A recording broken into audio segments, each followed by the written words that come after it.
Hey, so I have this bad stalker.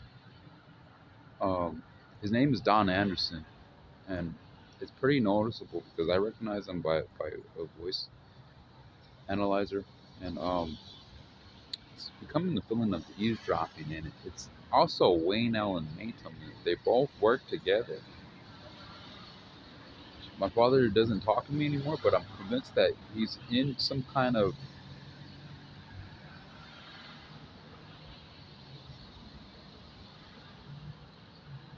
there's some kind of cyber ring that's a threat to others and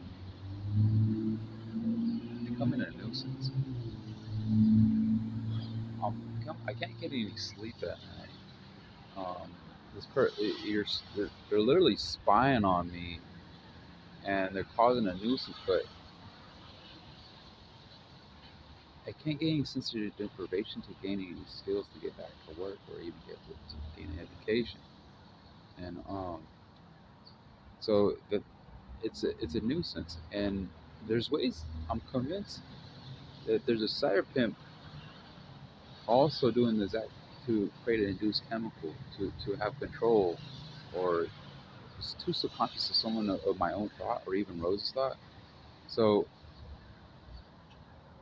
it's becoming a burden.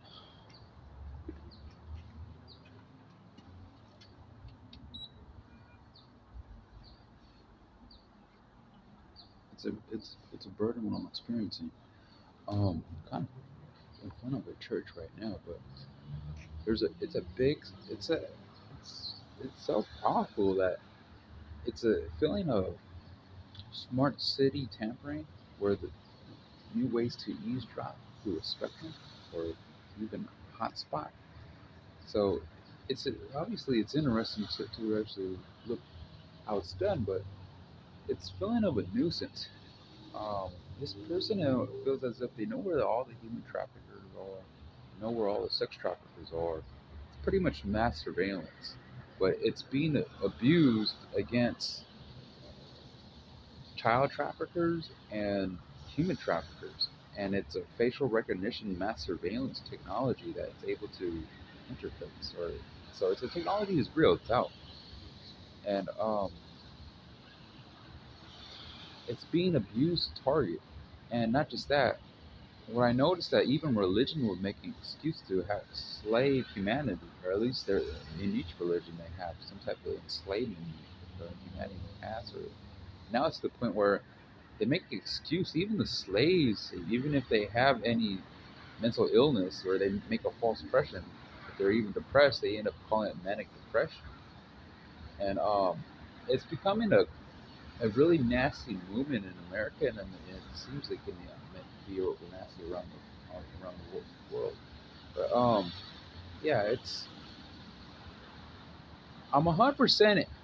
The reason why I say that because I'm convinced my father's he has a friend that's suicidal or at least passed away, and it's something my father doesn't even talk to me anymore. But now it's to the point where there's a feeling that I don't have nothing good to say about my father. I don't have nothing good to say about Don Anderson, but they know Rosa Torres, and it seems as if the Irene Torres, my mother, and it's becoming the feeling that to have control or someone to. My mom's not a bright thinker, so if someone makes a suggestion or shares their interest, or if it's a cyber pimp or it's a person that doesn't mean to benefit me or Rosa, it's to the point where she doesn't. She kind of just runs along, and it's the point where I'm kind of convinced she's a mindset of an old age woman, but it's to the point where she doesn't have recognition that they're being a burden. I myself should have a wife. Think it often, and my father doesn't ever think about me having a wife, and it's being a burden on me. Don is 100% downer. I have like it's not. My father never been a homeless person. My mother never been homeless. I'm not. I actually don't call myself homeless, but I'm being kind of at risk of imminent home. So it's kind of like close, but it's awful. But thing is, there's a cyber pimp that doesn't want me to have a wife. It's my father. I'm convinced my father doesn't want me to have a wife, or because you don't just say, "Hey, your guy's mental" when you're looking for a wife. So I only have 15 years left. That's how I look at it because I'm damn near almost 35. 15 years later, I'm 50 years old.